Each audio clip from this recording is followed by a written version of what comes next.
तो जब से मैंने ओरियन वर्सेस वुकोंग वाली वीडियो बनाई है, आप लोग भर भर के कमेंट कर रहे हो कि शक्ति भाई ओरियन वर्सेस क्रोनो कैरेक्टर लाओ, इन दोनों में से बेस्ट कौन है, हमारा पुराना क्रोनो कैरेक्टर या फिर हमारा फ्री का ओरियन कैरेक्टर। तो यारों ये जो 10 पॉइंट देख रहे हो उसके बेसिक पर हम लोग ओरियन एंड क्रोनो को कंपेयर करेंगे एंड लास्ट में देखेंगे किसको कितना पॉइंट मिलता है। सो बिना टाइम गवाए मैं वीडियो को स्टार्ट कर रहा हूँ। आपसे एक छोटा सा रिक्वेस्ट है, प्लीज यार वीडियो को एक लाइक एंड चैनल को सब्सक्राइब कर लो। और हाँ, इस वीडियो में अगर 20 के लाइक कंप्लीट होता है देन आप ओरियन के साथ जिस भी कैरेक्टर का वर्सेस करने बोलोगे मैं वीडियो बनाऊंगा। सो सबसे पहला पॉइंट आता है हमारा कूल डाउन टाइम, यानी हम लोग एक बार इन कैरेक्टर्स को यूज करने के बाद दोबारा कब और कितने टाइम के बाद इनको रीयूज कर पाएंगे फिर से। एंड ये पॉइंट साफ साफ हमारा ओरियन की तरफ जाएगा, क्योंकि आपको पता होगा ओरियन का कूल डाउन टाइम सिर्फ 3 सेकंड है। मतलब एक बार यूज करने के बाद फिर से आप दोबारा ओरियन को 3 सेकंड के बाद यूज कर सकते हो। बट वहीं पर अगर क्रोनो की बात किया जाए तो इन भाई साहब का कूल डाउन टाइम 110 सेकंड है, इसीलिए इस पॉइंट का विनर है ओरियन। ओके, नेक्स्ट पॉइंट आता है यूज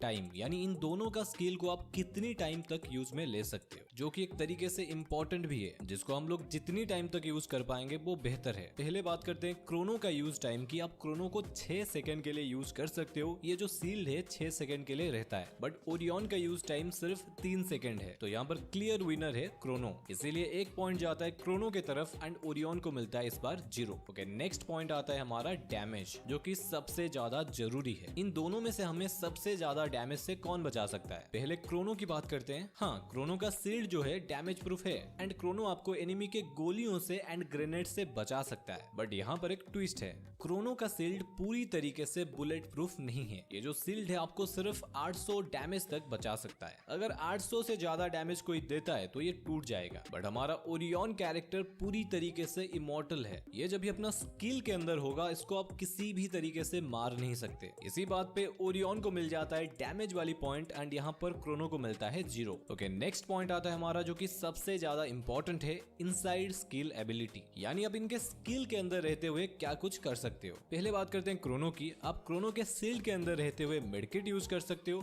बॉनफायर यूज कर सकते हो, वॉल लगा सकते हो एंड थोड़ा सा बाहर निकलकर प्रैक्टिकली ग्रेनेड भी फेंक सकते हो। बट ये सारा चीज आप ओरियन के साथ नहीं कर सकते। ना ही आप मेडकिट यूज कर पाओगे, ना ही ग्रेनेड फेंक पाओगे, ना ही वॉल लगा सकते हो, इवन गन तक स्विच भी नहीं कर सकते। तो इसीलिए इस वाली पॉइंट का विनर है क्रोनो कैरेक्टर एंड ओरियन को यहाँ पर 0 पॉइंट मिलता है। ओके, हमारा नेक्स्ट पॉइंट है एक्स्ट्रा एबिलिटी, मतलब इन कैरेक्टर्स में से किसके पास प्रैक्टिकली ज्यादा एबिलिटीज है। पहले क्रोनो की बात करें, इसका एबिलिटी एक ही है, क्रोनो सिर्फ एक शील्ड बना सकता है एंड आपको डैमेज से बचा सकता है, बस इतना ही। कुल मिला के एक ही एबिलिटी है। बट जो पुराने बंदे हो कमेंट करो पहले क्रोनो का एबिलिटी क्या हुआ करता था, देखते हैं कितनों को पता है। बट अगर हम लोग ओरियन कैरेक्टर की बात करें, इसके पास 2 एबिलिटी है। एक है ये कुछ इस तरीके से आग का गोला में बदल सकता है, देन उसके ऊपर किसी भी तरीके से डैमेज नहीं पड़ सकता। एंड इसका सेकेंड एबिलिटी है कि ये एनिमी का 30 HP खींच कर अपने अंदर ला सकता है। तो इसीलिए एक्स्ट्रा एबिलिटी वाली पॉइंट ओरियन को जाता है एंड यहाँ पर थोड़ा सा हमारा क्रोनो चूक जाता है। ओके, नेक्स्ट पॉइंट है फायर कैपेबिलिटी, मतलब अब इन दोनों का स्किल के अंदर रहते हुए एनिमी को फायर कर सकते हो या फिर नहीं।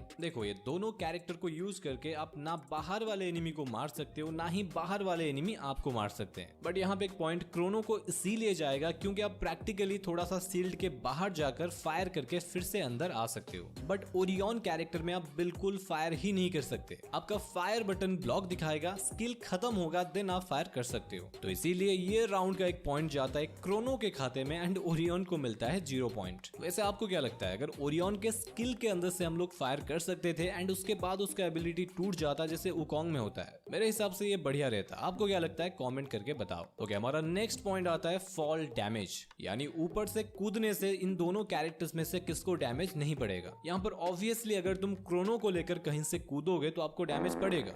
हक दिया। बट ये राउंड को ओरियन बाजी मार लेता है, क्योंकि हाइट से कूदने पर ओरियन को कुछ भी डैमेज नहीं पड़ता है, इसीलिए फॉल डैमेज वाली पॉइंट जाता है ओरियन को एंड क्रोनो को मिलता है घंटा। बट यहाँ पर एक और बात है, ओरियन का स्किल यूज टाइम 3 सेकंड है, तो आप इसको लेकर ज्यादा ऊपर से नहीं कूद सकते। आप जब भी कूदोगे बीच में इसका स्किल खत्म हो जाएगा एंड आप नीचे गिरकर मर जाओगे। ओके, नेक्स्ट राउंड का पॉइंट है बेनिफिट फॉर टीम, यानी इन दोनों में से कौन आपका यूज में आने के साथ साथ आपका दोस्त का भी काम में आएगा। पहले ओरियन की बात करें, ये बिल्कुल सेल्फिश है। इसका स्किल सिर्फ जो उसको यूज करेगा उसको फायदा देगा, टीममेट्स को कुछ भी नहीं मिलेगा। बट यहाँ पर क्रोनो हीरो बनकर अपना दोस्त को भी बचा सकता है अगर कोई ग्रेनेड करता है या फिर कोई गोली मारता है। तो इसीलिए ये राउंड का पॉइंट जाता है क्रोनो को एंड ओरियन को मिलता है।